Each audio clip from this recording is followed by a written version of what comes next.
Welcome to It's All About the Questions, where learning to ask the right questions can help you achieve lifelong success. Now, here to help you ask all the right questions is award-winning author, international speaker, and business strategist, Laura Stewart. Good morning, afternoon, and evening, everyone, and welcome to the show on a Monday versus a Tuesday, because I wanted to have this incredible guest with me, and she wasn't available for like any Tuesday that we could figure out coming up for weeks. And I said, no, Anne, this is really important, especially heading into the holiday season. Needed to have Anne on the show in this time period post-Thanksgiving, because she's this one person that I've met over the years that whenever I talk to her, whenever I read any of the books that she has written, it always helps me. It helps me shift my perspective. But more than that, it helps me maintain that perspective as well.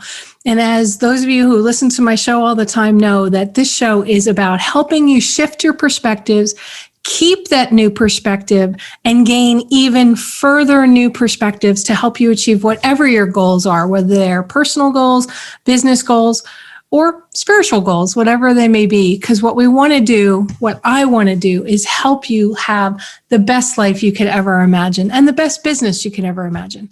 And one of the ways I get to do that is by having Anne Grady over there on the other side of the screen, who just came out with her new book, Mind Over Moment. Actually, it's been out a little bit now.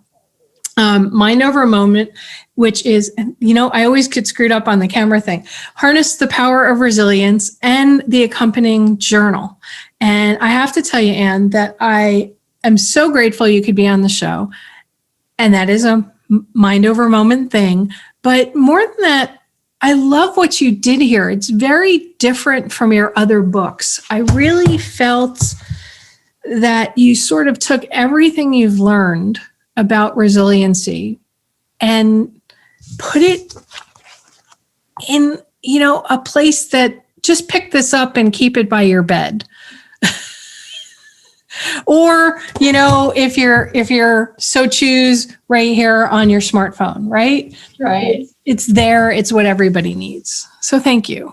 Well, thank you. I'm such a huge fan of yours and your show, and I'm thrilled to be here. Thanks for accommodating my crazy schedule. Well, that's one of the beauties, Anne, about not being on broadcast anymore. I can.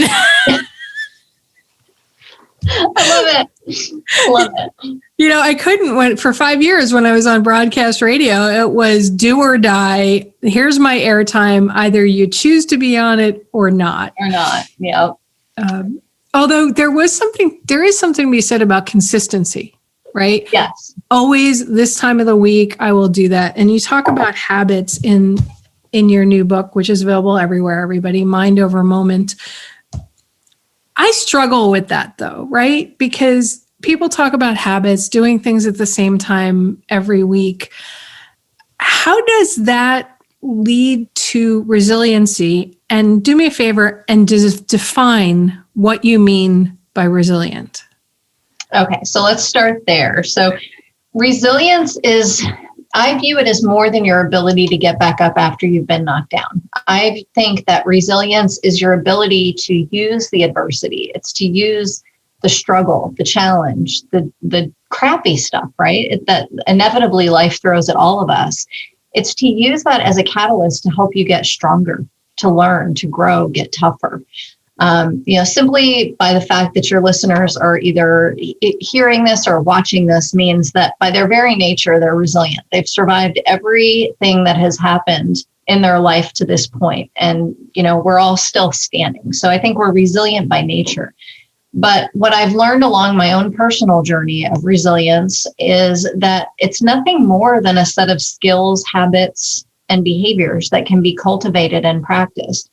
And, the average person experiences 5 to 6 traumas in a lifetime. So whether we like it or not, life gives us a chance to practice this ability to learn from adversity.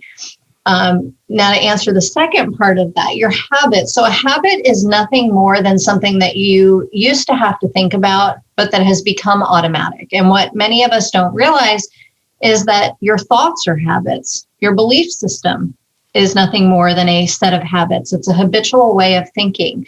And almost half of everything we do every single day is a habit. Our brain basically depends on they're cognitive shortcuts so that your brain doesn't have to work as hard. So if you've ever driven home from a store and you realized you just passed your exit because you were deep in thought, or you've, had a conversation with somebody and don't remember what it was, it's so easy for us to live our life on autopilot. I once heard somebody call it life's screensaver, which I thought was a really great a metaphor, because it's one of those things where if we're not deliberate about the way that we live our life, we end up reacting our way through it. And it's so easy to look up and realize 10 years has gone by and you may or may not be any closer to where you want to be, but we're just caught up in this frenetic state of busyness.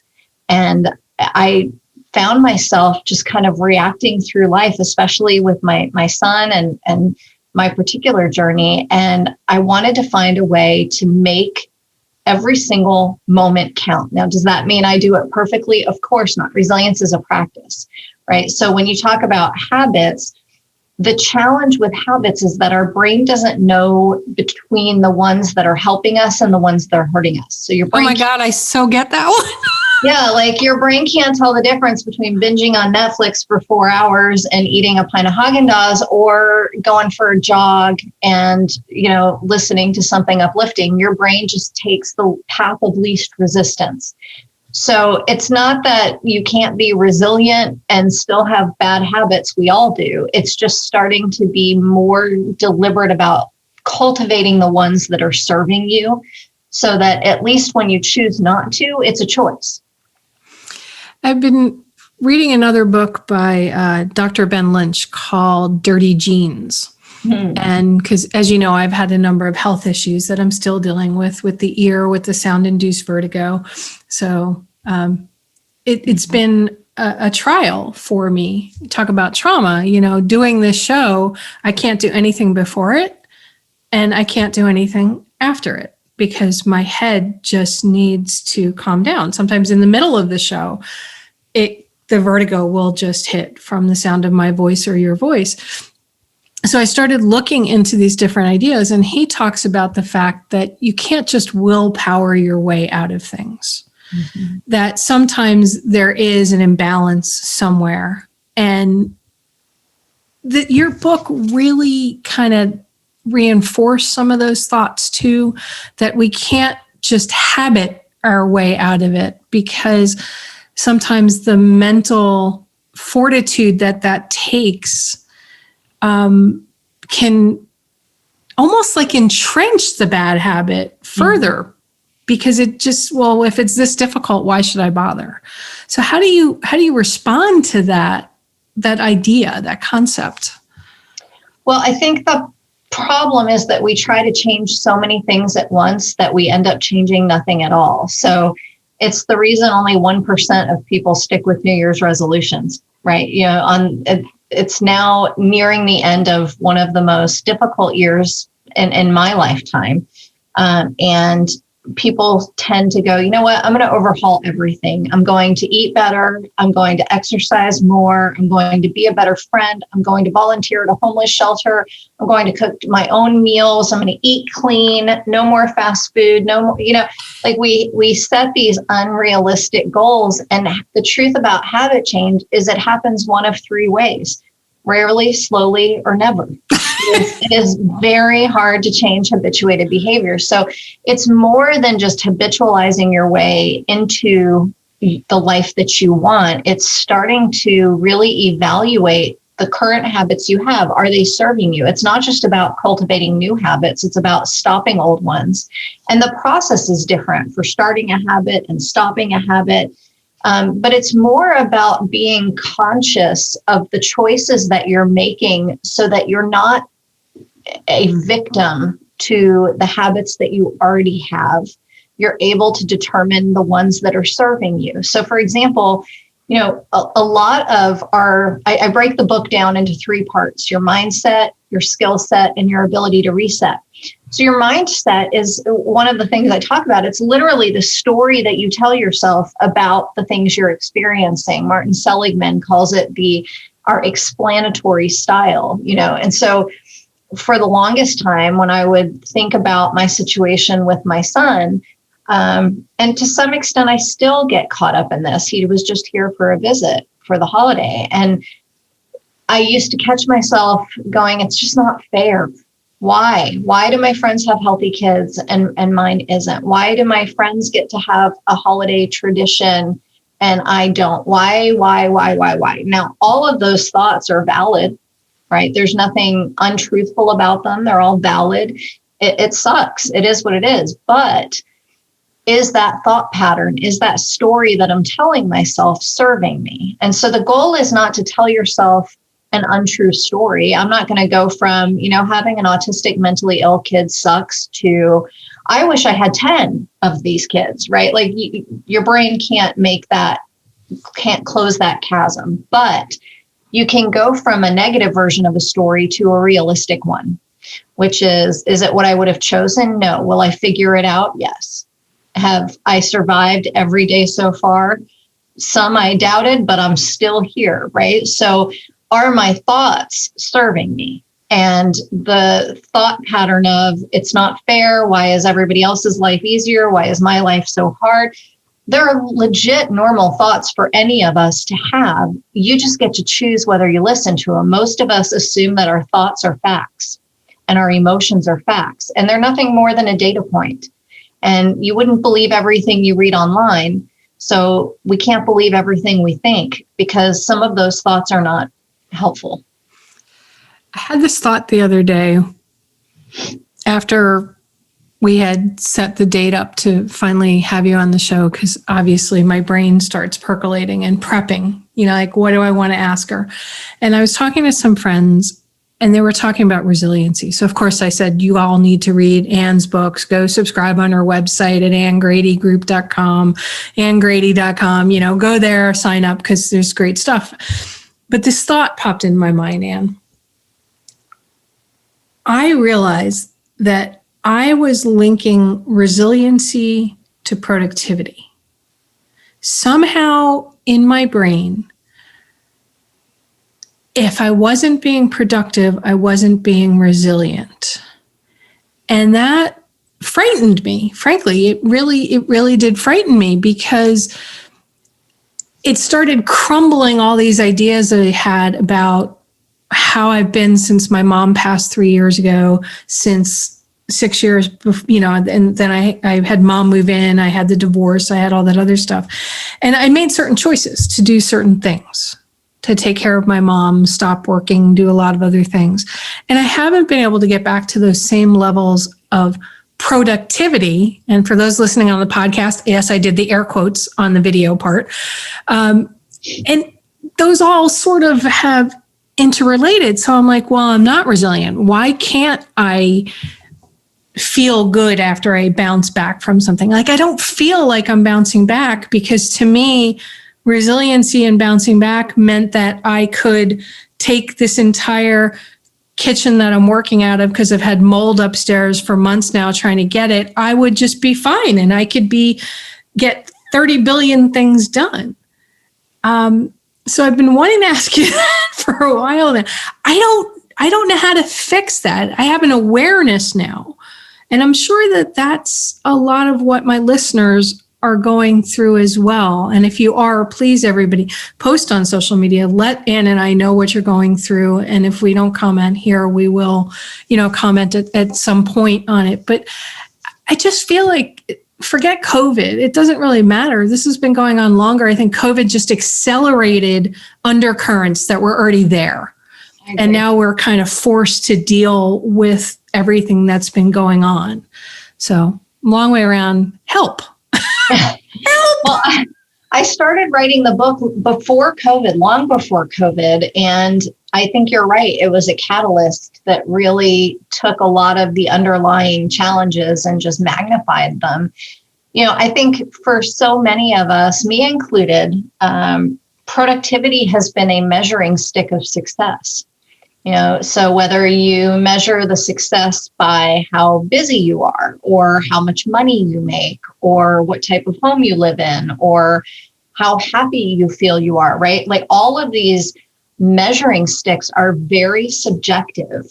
And resilience doesn't mean that you're productive all the time. Resilience means that regardless of the illness you're experiencing, the divorce, your mom, the mold, like regardless of all those things, you're still showing up. You're still waking up. You're still going on the air, helping other people.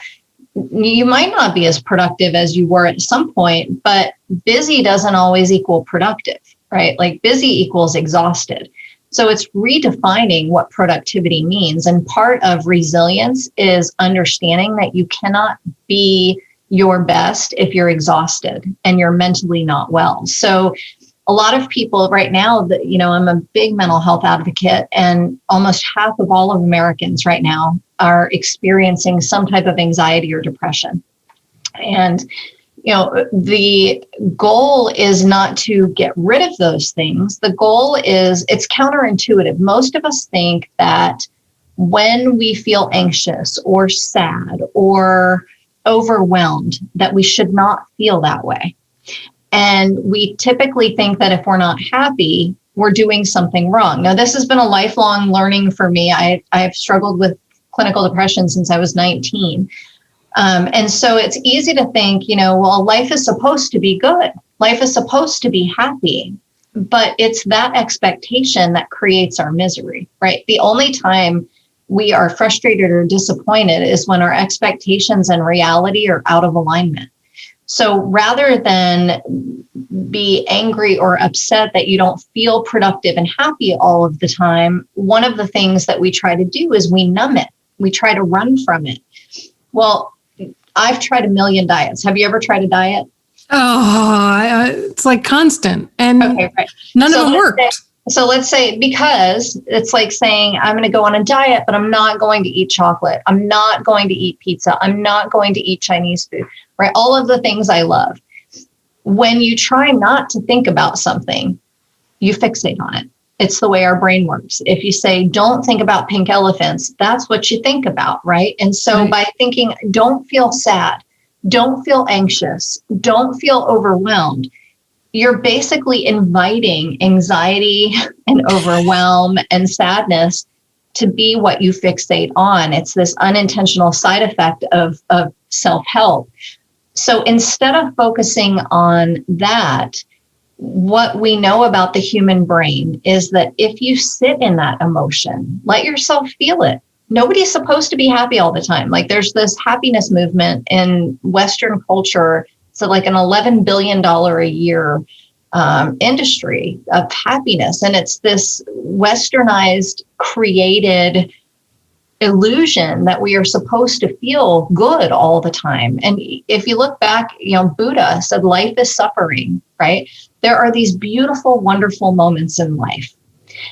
And I feel like in our constant state to search for happily ever after, this elusive utopia that we're all trying to get to, we miss out on all of these wonderful, delicious, beautiful moments in between. And a collection of those is what makes a great life. So I would say productivity doesn't have to be the measure of success, because I know a lot of productive people who are pretty darn miserable, right? It's about, are you living your life in a way that is helping you become a better version of yourself tomorrow than you were today? And some days the answer will be no. Some days you will screw it up royally. We all do. It's giving yourself grace and the same kindness and compassion that you would give to a friend who's struggling to yourself, because you cannot be empathetic and compassionate with other people when you're beating yourself up all the time. So it's not running from the discomfort. It's sitting in it. You don't have to marinate in it. I give myself a worry window. Every day I give myself a 30-minute worry window. And if something comes up during my day where I start ruminating or getting worried, that's part of the beauty of practicing mindfulness, is that you're training your brain to direct its attention where you want it to go, which gives you the ability to increasingly control your focus. And so if I have this overwhelming, nagging sense of worry, it doesn't mean I ignore it. It means I put it in a box. I write down what I'm worried about. And during my worry window, that's when I focus on it. If it's a different time of the day, I reserve it for the next day's worry window. It's starting to become aware of the thoughts and behaviors that have become so second nature that we don't ever challenge them, to start to challenge whether they're serving us or not. With your worry window, because that's a really interesting concept. Do you find that by the time you get to your worry window, that the items that you now are going to worry about have the same charge to them? It depends on the type of issue. So if it's, am I going to get a speaking engagement that I've really worked hard for, and I'm worried that I might not get it? Well, that might not have the same level of intensity. Let's say my worry window is at 5 p.m. today, and I'm worried about it now. Well, there's no benefit for expending the energy worrying about it now. Would I love to have this speaking event? Absolutely. But the mental energy I need for the rest of my day trumps my need to worry about that right now. Okay. So by the time I get to my worry window later this afternoon, is it still going to be just as emotionally charged? Maybe not. And that's okay. Then in and of itself, it was a learning exercise. Now, one of the things currently on my heart and on my mind is my son. He was just here, and I'm concerned about a variety of things. Is that going to be as charged at 5 o'clock? Absolutely. It's heavy on my heart. It's something that is going to be with me for a while, but is it going to serve me right now while I'm talking to you? No. If I sat here and dwelled on it before our conversation, would that help me help other people? No. Is the problem still going to be there at 5 o'clock? Yup. So it's, okay. Am I always successful at this? No. Like, that's the thing most people don't understand, is that resilience is a practice. Nobody gets it right all the time. And if they tell you they do, they're lying, right? Like the goal is not perfection. The goal is progress, pure and simple. That whole goal is progress kind of feeds with my linking resiliency and productivity together. But that goes back to how you define progress. Right. Like, if my goal is to find more peace, am I making progress toward that? That has nothing to do with productivity. Is it my goal of being kind, my goal of serving people and helping people? That's not a productivity thing. That's, I go out to the mailbox and somebody drops a piece of mail and I pick it up for them. Okay. And that person has a surge of positive emotions. I have a surge of positive emotions. Anyone who witnessed it has a surge of positive emotions. That has nothing to do with productivity or performance, but it's progress, right? Because it's not something that I did yesterday. So I think we have to change our definition of progress, our definition of success, our measuring stick of all of these things, because we're the most successful, well-educated, wealthy nation, and we are no happier for it. Like, whatever we're less happy, right? So our measuring stick for success, productivity, happiness, performance, profitability, all of those things, if they're not working, why do we keep the same ruler? Okay, that leading to something in here. I just want to keep going along that conversation. Yeah. On page, that's so weird. I wrote page 133, but it's page 119. That's funny. I have no idea why. So there must be something on 133 I want to talk about too. Resilient people possess a clear sense of meaning and purpose that enables them to stay the course when things get tough. Mm-hmm. Discuss.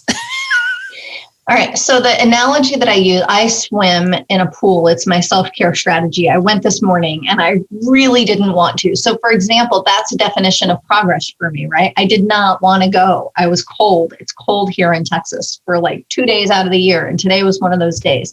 And I really didn't want to go.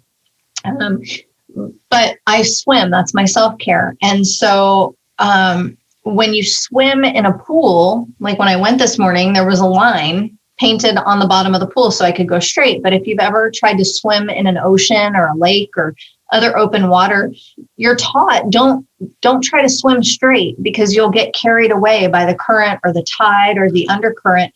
Aim for an immovable object. like a buoy, like a lighthouse, something steady. And so for me, when I talk about having a clear sense of purpose and meaning, it's having a lighthouse. It's having something steady that you're aiming for.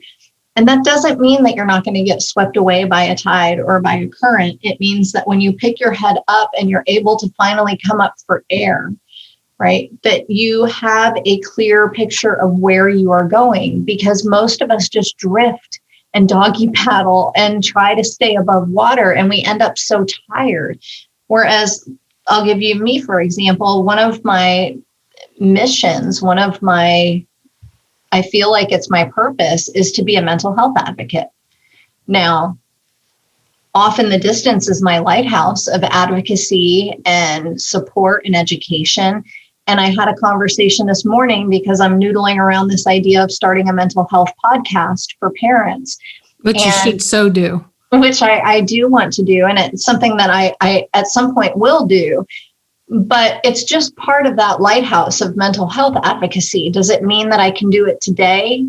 No, I've got a bunch of other stuff that I'm focused on right now. Does it mean that it's still there, that I'm aiming toward it, big picture? Absolutely. So I think having a clear sense of purpose, all of us have a gift. For some people, it's the ability to relate and empathize. For other people, it's to inspire. For some people, it's to take a lot of disconnected ideas together and make sense of it. Every single one of us has these unique gifts. And I think that sometimes we're so busy comparing what we think our gift should be or why we don't have the one we want that we forget that you can capitalize on the gifts you've got and incorporate that into a bigger sense of meaning and purpose for what you want your life to look like. If you don't have that yet, that's okay too, right? There's nothing wrong if you don't know what that lighthouse is. You can have little lighthouses. I look forward to date night, pizza night, snuggling with my dogs. So you can have little lighthouses, things that you're looking forward to. You can have bigger lighthouses, but it's always swimming in the right direction so that you don't get carried away by the current of life and look up and go, okay, well, now I'm 75 years old or 80 years old, and I'm still doing the same things I was doing and worried about when I was 25 or 30. Did I, when I look back on my life, I have been so busy personally trying to create a business and a career and everything else that someone said something to me the other day, or actually it was a few months ago. He said, is your resume and your eulogy going to be the same thing? Wow. And that was like a real game changer for me, because no one's going to stand over your grave going, oh, Laura knew how to interview guests. She asked all the hard questions, right? Like, they're going to be talking about, what legacy did you leave? Did you make people feel good? Did you create something that helps other people? Those are the types of things they're going to ask. Not, did you sit over your computer for 80 hours this week trying to get the audio just right? And I think we lose sight of that. That's really powerful, because I did this life purpose kind of thing after my mom died. A friend of mine gifted it to me and spent several days one-on-one with somebody working through it. And one of the things that you have to pick or come to is, what do you really want to be remembered for?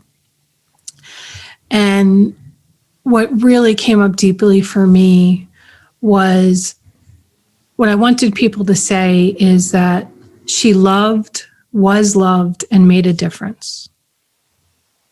Yep. And, I do the show, I write, all the stuff I do, hopefully lets people know that I deeply care, that someone cares about them, and that it makes a difference if I make a difference. Mm-hmm. Whatever it may be, having you on my show. I mean, I pick my guests. So I'm so picky with my guests, because these are people that I feel can help somebody shift. And I think resiliency for so many people, mental health, those things. I mean, when I think of you, Anne, I don't think about your business, right? I think about how you leave me feeling when I read your books, when we talk to each other, when I read something you've posted, is the fact that, Okay, Laura, resiliency and productivity are not the same thing. Get over it. What's really important, what you just said to me, is progress of some sort. Well, but I think I want to take you back for a second because you just said something. You said, okay, Laura, resiliency and productivity are not the same thing. Instead of going, why can't I get this? What is wrong with me? Go, why am I tying the two? What is it about my habits or my belief system that makes me think that I have to be productive in order to add value or in order to be resilient? Most of us never challenge those thoughts. That's your mindset. It's that story, right? And so if you don't believe that, you're not going to change the thought. You have to start questioning, where does that come from? Why are you tying your, and I ask this not to be hypocritical because I struggle with the exact same conversation and I have it with myself all the time, which is, why do you tie your self-worth to how much you get done in a day? Yeah.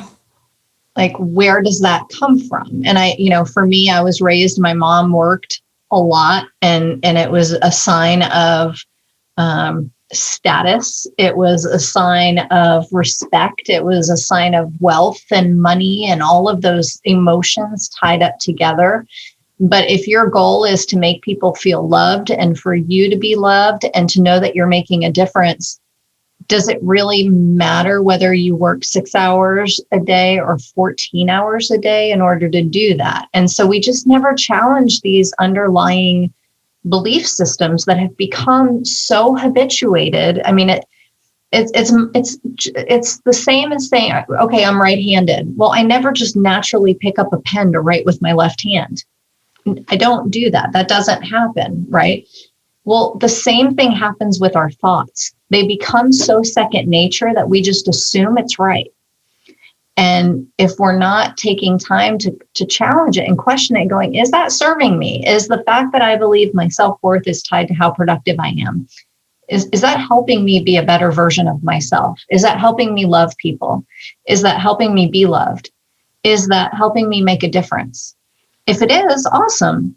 But if it's not, that's when we have to start going, okay, maybe there's something to that. And the whole basis for Mind Over Moment is mindfulness. And people kept telling me to practice mindfulness. And I got to tell you, as a high achievement oriented person, I swear to you, I imagined me sitting in a full lotus position, eating tofu, finding my Zen, seeing a beautiful mandola, whatever you call it. Like, that's just not appealing to me. And so when people told me to practice mindfulness, I just kept seeing that vision. Well, my Grammy always used to, and I say this in the book, my Grammy would always say, Annie, if enough people tell you you're tired, it's time you lay down. Like, if enough people give you the same feedback, there's probably some truth to it. Yeah. She always used to say stuff like, if you act like an ass, don't be surprised if people try to ride you. Like, my Grammy was just awesome.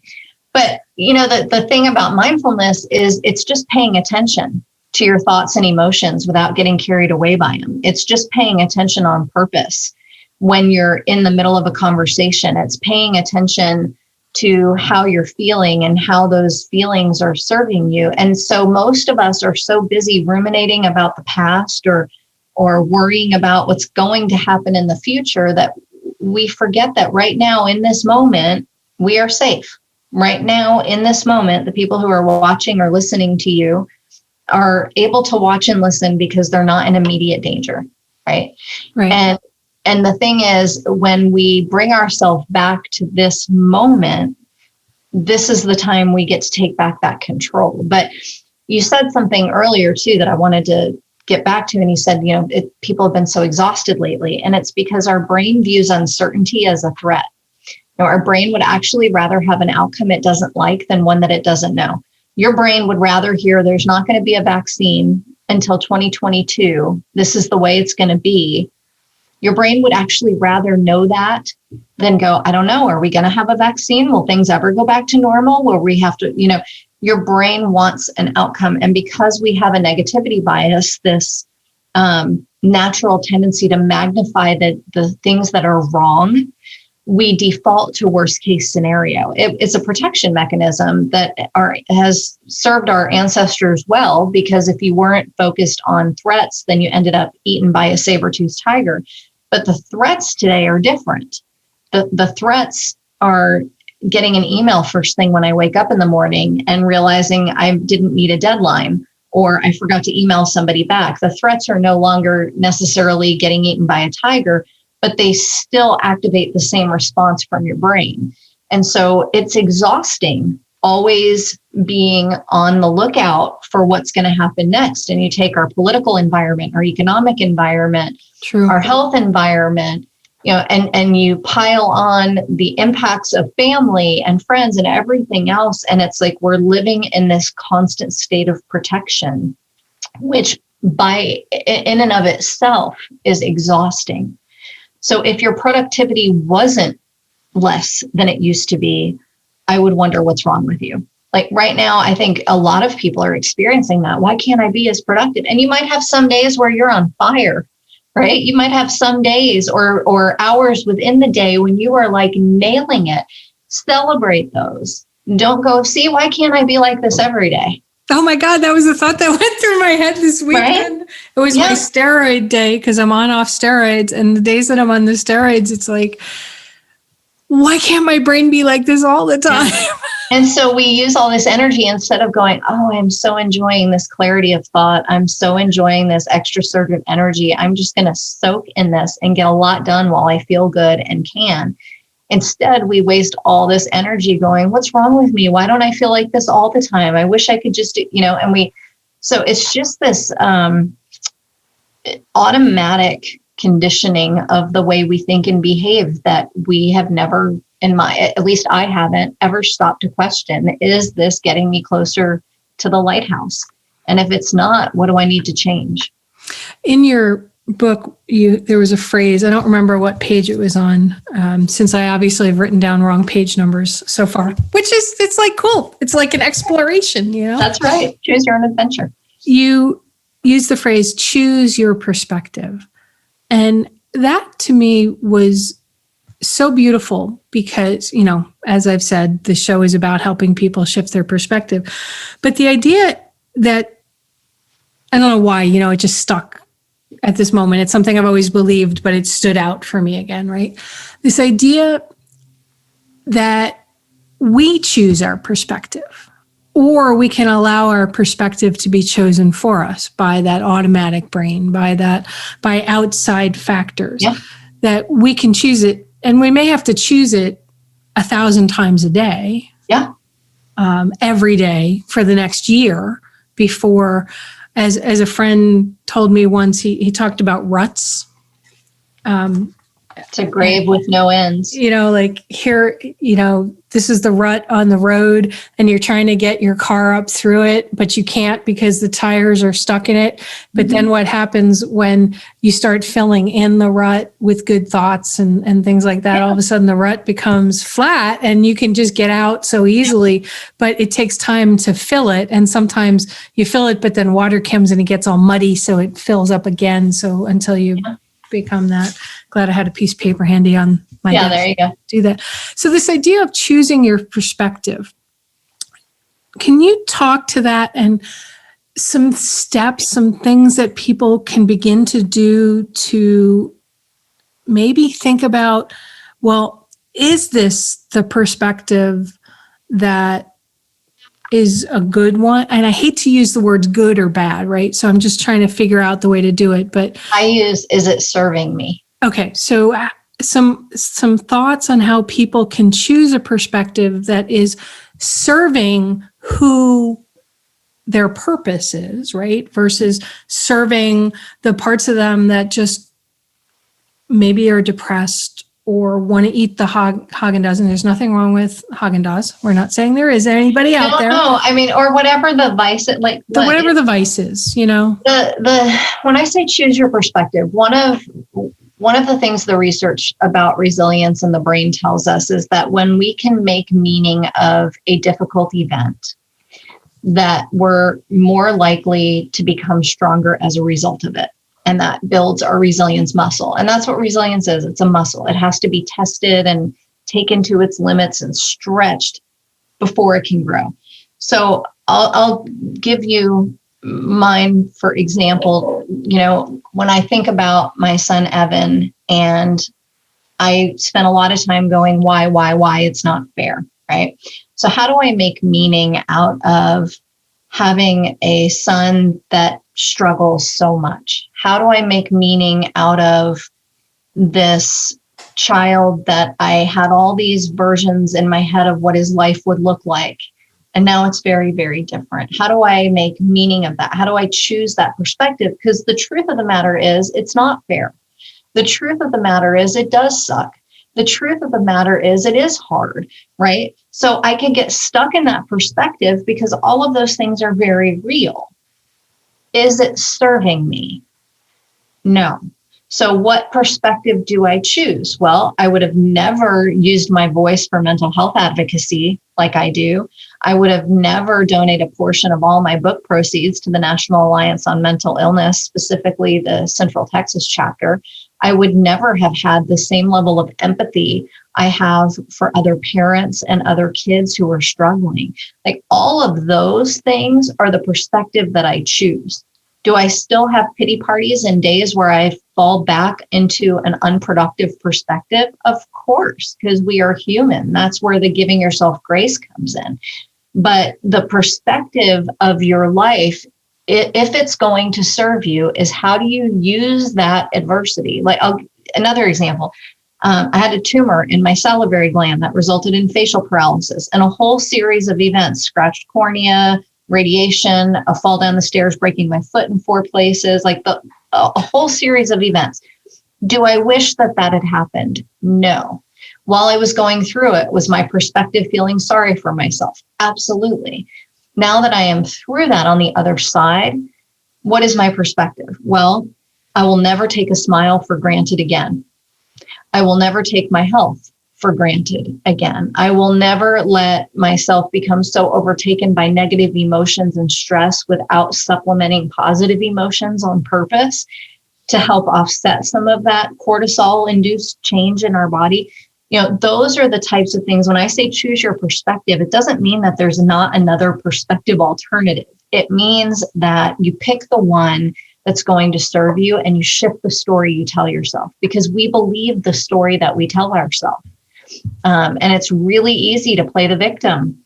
It's much, much harder to pick a perspective that forces us to move forward. And just because you choose it doesn't mean you'll choose it perfectly every single time. It's like you're either resilient or you're not. It doesn't work like that. It's a daily set of choices, practices, habits. Some days you choose better than others. The days you don't, you give yourself grace, and then you keep going. But we tend to talk to our friends in these uplifting, supportive ways. I had this situation happen last week where I lost something that was really special to me. And I don't know how I lost it. I lost it, right? And so I was talking with my girlfriend and I was like, God, how can I be so stupid? Like, how hard is it to keep track of something that is meaningful like that? What is wrong with me? And she said, that's so weird, because last year when I lost my mother's earrings and I told you about it, you had a very different message for me. And I'm like, what are you talking about? She goes, don't you remember? You were so supportive. You were like, don't worry, we'll find them. It'll turn up. You're human. You made a mistake. Like, this stuff happens. It's going to be okay. Right in your face. But when I did it, I was like, what is wrong with me? Why am I so stupid? Like, it just knowing this stuff doesn't translate into doing it flawlessly. It's choosing. It's work. This thing called life. It's work. Did you find what you lost? No, I didn't. And I'm still hoping that I will. But every time in my head, I go, stupid, stupid, stupid. I go, you know what? You're human. Shit happens. Well, you can do what my mom and grandma always taught me to do when I've lost something. You light a white candle to St. Anthony and you say, I'm giving it to you. If I'm meant to find it, St. Anthony, please bring it to me. That Catholic upbringing in me. Every single freaking time. Every time it shows up in 24 hours. Oh my gosh. Well, I'm Jewish, but I'll still do the same thing because I really want to find it. So I'm going to try that. I've had Jewish friends do it too. And, it's one of those rituals from, have been passed down for whatever. And, I was raised Catholic in an all Jewish neighborhood, right? So I had the Hanukkah bush growing up. So a lot of my holiday rituals, even words and different things, are such a mesh of so many different religions that, I don't think about it so much anymore. And when I started thinking about the whole St. Anthony, trying to find something, and really, I think what my grandmother and my mother were trying to get me to is sort of your worry time, right? Yeah. Which is giving it to the universe. They didn't use that word back then, but lighting that candle and being so present to that moment of, I have this thing it's missing. Please, somebody help me. It puts it out to that universal energy of, hopefully it'll show up, but like it takes the worry off of, I've done what I can. That's why faith is such a huge, powerful resilience builder for so many. One, there's the sense of community.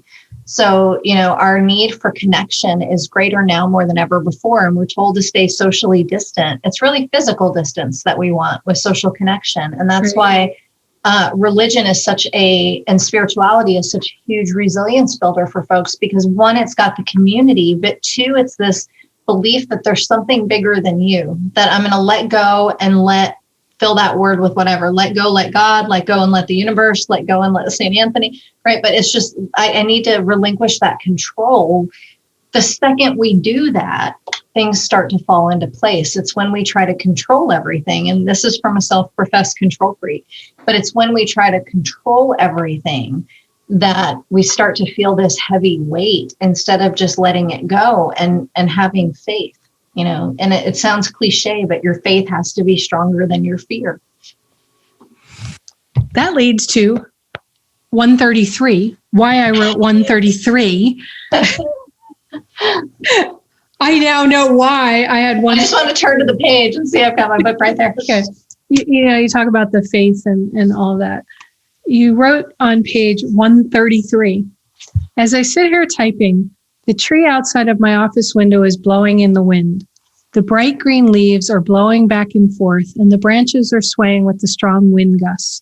Yet the tree stands firm, its roots deeply planted beneath the ground. You may sway with the wind. I love this part. You may sway with the wind, have your branches shaken, and even lose some leaves along the way, but your roots are strong. Take comfort knowing that you have survived the worst thing that has ever happened to you, and you will continue to survive because you are a fighter. When you wrote that, I mean, I have goosebumps every time I read that. To me, it's hope. It's like when I'm battling saying resiliency and productivity, when I'm battling these thoughts in my head, it's because I'm trying to control the wind versus just, I'll go this way a little bit. But you know what? I'm going to come back up. Maybe I'll go that way.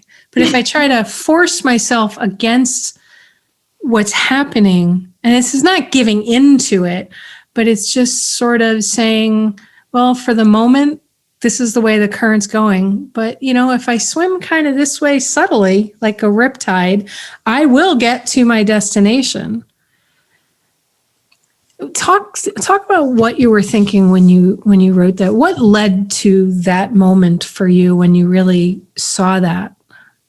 Well, I'm looking at the window that I was writing about right now, and I'm looking at the tree that I was writing about right now. And what happened was I had gotten a call from Evan, and he was really angry about something, and he was saying a bunch of really mean, hurtful things, and I was crying. And we hung up the phone, and I just stared out that window. And I thought, this is one of those moments where I've lost a few leaves. My tree just got knocked around a little bit.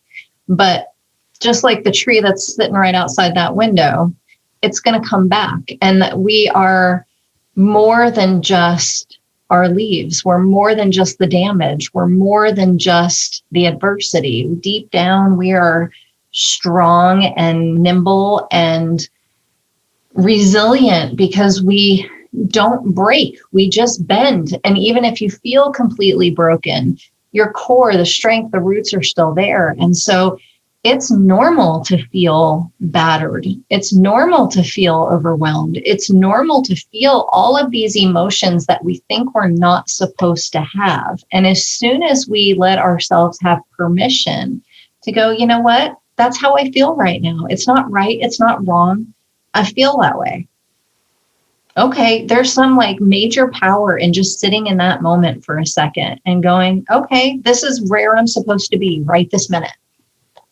It might not be ideal. It might not be what I want. It might not feel good, but it's going to pass and the roots are still going to be there. Right. So, for me, it's like this constant state of we practice what we need to teach, and I think, we practice what we need to learn. We teach what we need to hear. And so for me, when I experience something and it's a struggle and it's a challenge, I try to figure out how do I learn from it? And then what do I do going forward to help other people learn from it? Right. And that doesn't mean that anybody has it all figured out. It's one of those things where I was looking at Facebook and I was looking at my friends' Thanksgiving Day posts and all their families were together. And they're like, from our family to yours, happy Thanksgiving. And like all the kids are like super cute and they're all wearing matching outfits. And Evan, who is now almost 18, was standing over the banister screaming at me, telling me all kinds of things I wasn't doing right and all kinds of things that were wrong. And so it's easy to go to Facebook and Instagram and look at your friend's perfect picture and go, what the hell is wrong with me? But what you didn't see is them having a fight next to the dishwasher because somebody dried out the turkey or didn't load the silverware correctly or someone broke a dish. Like, we post our perfect moments and then think there's something wrong when we have the regular moments. And the truth is, life is nothing more than a collection of moments. Some of those are good, some of those are bad. If we take time to proactively search out the good ones and we celebrate them and we savor them and we sit in them, we literally change the neural structure and function of our brain. We make it easier to find those good moments. So whether it's sitting there realizing that the tree leaves are going to blow off, but the roots are still there, or whether it's knowing that today wasn't as productive as you wanted it to be, and that's okay because you get to try again tomorrow. All of these, it's just lessons in bringing yourself back to this moment, because all of our misery comes from being somewhere else. When you think about it, anytime you're unhappy, it's because you're not right in this moment. And if you're in this moment and you're unhappy, you got to just sit in it. And again, you don't have to marinate in it all day, but it's okay to give yourself some time and space to go, why do I feel anxious right now? What is it driving? And that's why the practices in the book are so specific. So for example, I talk about breathing. Diaphragmatic breathing is a way to re-regulate your nervous system. So if you're sitting here and you're starting to feel like your ears are spinning or your head is not good or your vertigo is coming back, right? 3 deep breaths reset your nervous system.